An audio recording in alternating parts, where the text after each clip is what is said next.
여러분 혹시 이런 경험 있으신가요? 차트를 보면서 이번에는 정말 확실하다, 내 모든 걸 다 걸어보겠다 라고 생각을 하고 포지션을 들어갔는데 결국은 손실로 끝났던 경험. 분명히 지표도 확인을 했고 패턴도 찾았고 그랬는데 틀렸던 경험. 저도 그런 적이 분명히 있었습니다. 확신을 가지고 이렇게 더 상승을 할 거라고 생각을 했는데 시장은 오히려 이렇게 반대로 움직였죠. 그때 저는 차트 분석을 잘 못한다 라고 생각을 했었습니다. 하지만 진짜 문제는 따로 있었어요. 그리고 한 가지 저는 놀라운 사실을 발견했습니다. 성공하는 트레이더들에게는 일반 투자자들이 전혀 모르는 숨겨진 공통점이 하나 있더라고요. 자, 이거는요 차트 분석 실력이나 자금 규모랑은 전혀 상관이 없어요. 90%가 실패하는 이 시장에서 살아남는 사람들의 숨겨진 공통점을 공개합니다. 오늘 이 영상 끝까지 보신 분들은 여러분들 투자 인생이 완전히 달라질 거라고 저는 생각을 합니다. 준비되셨나요? 그러면 시작해볼게요.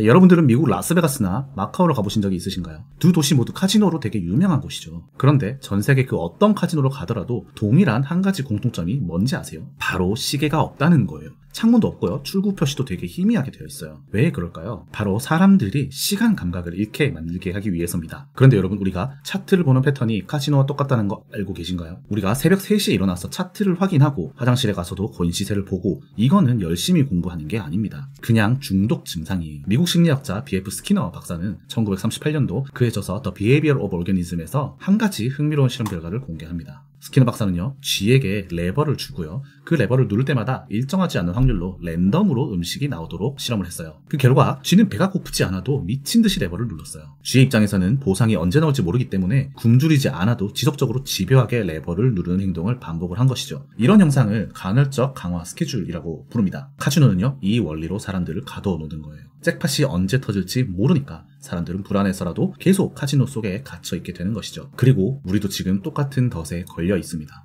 자, 인간의 뇌는 보상에 중독되도록 설계가 되었어요. 자, 우리가 스스로 이성적이라고 믿는 순간에도 뇌는 눈앞의 자극과 수치를 쫓고 있죠. 실제로 비트코인 하는 사람의 뇌와 도박에 중독된 사람의 뇌가 거의 동일한 패턴을 보인다라고 해요. 더 놀라운 건 이들 중 대부분이, 우리 대부분이 자신이 중독됐다는 사실조차 모르고 있다는 겁니다. 바로 이것이 우리가 차트에서 눈을 떼지 못하는, 정확하게 말하면 우리가 오르내리는 가격과 수익률에서 눈을 떼지 못하는 이유입니다. 보상 때문이 아니에요. 다음 기회가 언제 나올지 모른다는 이 불확실성 때문이에요. 기회를 놓칠까봐 불안해서 말이죠. 그리고 대부분의 트레이더가 간과하는 게 하나가 더 있습니다. 바로 손익비죠. 대부분 사람들이 손익비라는 말은 이제 한 번씩은 들어보셨을 거예요. 한 번에 진입해서 감수할 손실이 1이라면 기대할 수익은 최소 2, 3 이 정도는 되어야 된다는 겁니다. 하지만 대부분은 그저 이번에는 오를 것 같아서 이 정도면 충분히 떨어졌으니까 라는 감정적 기준으로 진입을 해요. 그 결과 리스크는 크고 수익은 제한적인, 말 그대로 손익비가 박살난 매매를 반복하게 되는 겁니다. 저도 지금 30일 챌린지를 하면서 사람들에게 손익비 매매를 시켜보고 있는데 못해요. 하시는 걸 되게 익숙하지 않아서. 대부분의 사람들이 손익비라는 것을 알고는 있지만 실천하는 것은 되게 어려워합니다. 수익이 나는 것을 길게 끌고 가는 것도 어렵고요. 빨리 손실을 확정 짓는 행동도 잘 못하세요. 그래서 트레이딩 전략을 점검할 때 가장 중요한 지표가 바로 하나가 더 있는데 그게 바로 기대값이에요. 기대값의 공식은 간단합니다. 보시는 것과 같이 승률과 평균 수익에서 내 패배 확률과 손실을 빼면 되는 거예요. 예를 들어서 승률이 40%라도요, 손익비가 2대1 이상이면 기대값은 플러스가 될 거예요. 제가 이 기대값과 손익비를 얘기를 하는 이유는요, 결국 중요한 건 내 전략이 장기적으로 계좌를 불릴 수 있는 구조인가를 확인하는 거예요. 이 개념을 모른 채 계속해서 매매를 한다면 이길 수 없는 게임을 반복하고 있는 건지도 모릅니다. 그래서 여기서 빠져나올 수 있는 방법은 유일합니다.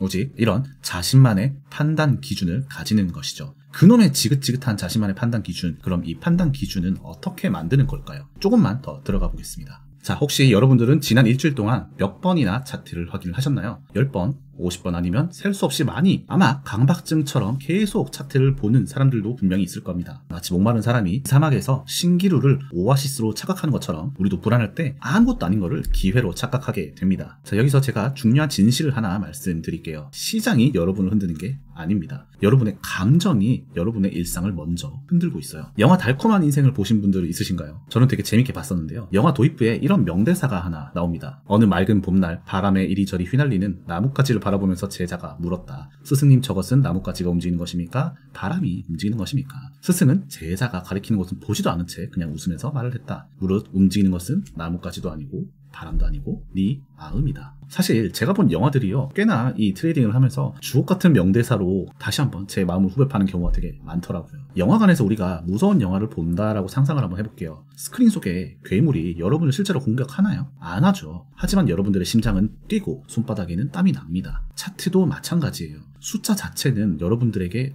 아무것도 할 수가 없습니다. 하지만 여러분들의 뇌가 그 숫자를 어떻게 해석하냐에 따라서 여러분들의 온몸이 반응하는 거죠. 그래서 이렇게 질문을 바꿔보는 게 좋습니다. 시장이 왜 이렇게 움직이지가 아니라 나는 왜 이렇게 반응하지? 라고요. 그래서 이 질문에 대한 답을 계속 고민해 보시고 답을 찾아보시기 바라겠습니다. 자, 그리고 월스트리트에는요, 널리 퍼진 투자 명언이 하나가 있습니다. 차트는 과거를 보여주지만 돈은 해석에서 나온다. 지표는요, 매일 새로운 정보를 던져줍니다. 그리고 매일매일 새로운 지표들이 개발이 되고 있어요. 그런데 정보가 많다고 다 좋은 건 아닙니다. 제대로 해석할 줄 모르면 오히려 독이 되는 경우가 많아요. 똑같은 차트를 보면서도 완전히 다른 결론을 내릴 수가 있는 거죠. 자, 예를 들어 이더리움이 이렇게 10%가 넘게 하락하는 것을 보고 누군가는 추가 매수의 기회로 보는 사람들이 있고요. 또 누군가는 여기가 손절 라인이다 라고 보는 사람이 있습니다. 같은 10%라는 숫자인데도 말이죠. 그러면 누가 맞을까요? 정답은요, 둘 다 틀릴 수도 있고요, 둘 다 맞을 수도 있는 겁니다. 미래는 아무도 모르는 거고 차트에는 정답이 적혀있지 않아요. 그럼 도대체 성공하는 트레이더와 실패하는 사람의 차이는 무엇일까요? 성공하는 트레이더들에게는요, 한 가지 공통점이 있는데 바로 그들이 이 세계에 있는 모든 지표를 다 알고 있는 게 아닙니다. 레이 달리오는요, 이렇게 말하기도 하죠. 나는 지표 3개만 본다. 하지만 그 3개는 완벽하게 안다. 여기서 우리는 통제의 과학이 등장을 합니다. 자, 모든 사람들에게는요, 도파민과 세로토닌이 분배가 되죠. 그런데 균형이 맞는 사람들이 있습니다. 그리고 대부분 성공한 사람들은 이 균형이 잘 맞아요. 자, 이 둘의 균형이 만들어지는 조건이 뭘까요? 바로 예측 가능한 상황에서의 성공 경험입니다. 즉, 내가 통제할 수 있는 범위 안에서 일관된 결과를 만들어낼 때 뇌가 최적화가 되는 거죠. 성공한 트레이더 역시 우리들과 마찬가지로 모든 걸 다 알지는 못합니다. 하지만 나만의 핵심 관점을 확립을 했고요. 그것을 경험적으로 검증을 한 거죠. 도구가 많다고 다 실력자가 되는 게 아니죠. 메시는 왼발만으로 세계 최고의 축구 선수가 됐습니다. 자신만의 차트 해석 방법을 확립하고 그 한 가지 필살기를 가지는 것이 정말 중요한 거죠. 그런데 성공한 트레이더들이라고 해서 감정을 모조리 다 통제하지는 못합니다. 그 사람들도 욕심도 부리고 화도 내고 기고만장해지기도 하고 막 슬퍼하기도 해요. 사람이 AI도 아니고 어떻게 모든 감정을 통제하겠습니까? 다만 그들은요, 감정이 작동할 여지를 좀 미리 설계를 해두는 편이에요. 말이 좀 어려운데 예시를 한번 들어볼게요. 태풍이 와도 무너지지 않는 건물을 짓고 싶다라고 하면은 어떻게 하죠? 태풍을 막진 않아요. 대신 태풍이 와도 견딜 수 있는 설계를 정말 열심히 짜는 거죠. 트레이딩도 똑같습니다. 시장에서는요, 누구나 흔들려요. 성공한 사람들은 흔들리지 않아서가 아니라 흔들렸을 때 돌아갈 수 있는, 통제할 수 있는 기준점을 만들어뒀기 때문에 살아남는 겁니다. 무슨 뜻이냐? 이번엔 손절하지 말아야지 라고 다짐하고 의지력에 의존하는 사람들과 다르게 이 사람들은요, 손실 8%에서 자동 손절과 같은 시스템을 만들어 놓는 거죠. 그리고 이거를 정확히 지키는 겁니다. 그래서 정말 돈을 많이 버는 트레이더들일수록 실제로 매매하는 순간보다 매매 전에 기획, 설계에 더 많은 시간과 에너지를 씁니다. 그래서 잘하는 사람들은요, 포지션을 잡기 전에 이미 손절, 익절, 청산 조건까지 다 설계를 해두는 거예요. 감정이 들어갈 수 있는 자리를 아예 없애는 거죠. 이 기준은요, 단순히 손실을 제한하는 데서 끝내지가 않아요. 자, 우리 조금 전에 손익비에 대한 이야기를 했었죠. 그 사람들은 손익비가 2대1 이상인 구조에서만 진입한다 라는 식의 자기만의 원칙을 반드시 지키는 겁니다. 예를 들어서 손절선을 4%로 잡았다면 적어도 8% 이상의 수익이 예상되는 자리에서만 매매를 한다는 거죠. 이런 식으로 구조를 미리 설계를 해두면요, 감정이 요동치는 순간에서도 내가 통제를 할 수 있는 확률 게임을 할 수가 있게 되는 겁니다. 자, 이게 바로 감정 설계법이에요. 이거는 사실 의지의 문제가 아니고 구조의 문제, 시스템의 문제입니다. 감정을 이기려고 하는 게 아니고요, 감정이 작동할 수 있도록 틈을 주지 않는 거예요. 미리 판을 깔아두는 거죠. 시스템 트레이딩 본질이 바로 이거예요. 여기서 핵심은 이런 기준들이 있다면 여러분들이 감정이 폭발하는 순간에서도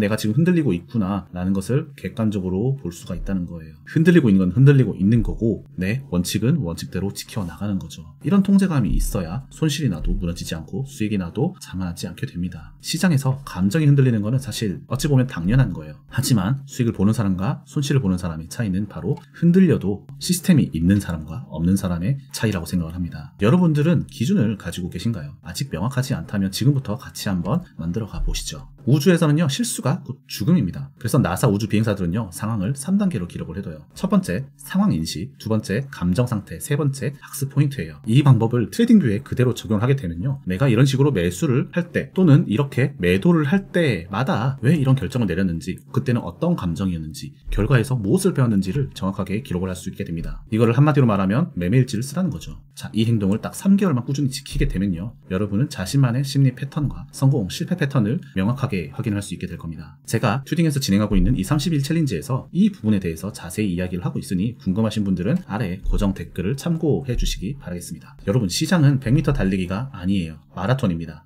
처음에 빠르게 뛰어나가는 사람들보다 자기 페이스를 유지하면서 끝까지 달릴 수 있는 사람이 결국은 이기는 게임이에요. 몇 번의 수익은 누구나 냅니다. 그런데 결과적으로 수익이냐, 이것이 바로 우리가 추구하는 결승점이라는 거 다들 인지하시기 바라겠습니다. 자, 마지막으로 여러분들께 질문하겠습니다. 여러분들은 시장을 어떤 기준으로 바라보고 있나요? 그 기준은 당신이 직접 검증한 나만의 해석법인가요? 아니면 그저 남들 말에 휩쓸린 찰나의 기분인가요? 오늘부터 한번 시작해보세요. 나만의 절대 규칙을 한 3가지 정도 종이에 적어보는 겁니다. 이거는 30일 챌린지 1기 수강생 한 분이 작성했던 원칙표인데 이렇게나 디테일하게 적어주셨어요. 잠깐만 공개를 해볼게요. 수강생분께 허락을 받고 이렇게 보여드리는 거고, 이 부분에 대해서 궁금하신 분들은 아래 고정 댓글에 링크 남겨둘 테니 한번 확인해 보시면 되겠습니다. 자, 이렇게 영상이 마무리가 되는데요. 영상이 여러분들 트레이딩 여정에 작은 이정표가 되었기를 바라겠습니다. 시장에 휩쓸리는 사람이 아니라 자신을 먼저 통제할 수 있는 사람이 되시길 바라겠습니다. 지금까지 긴 영상 시청해 주셔서 감사합니다.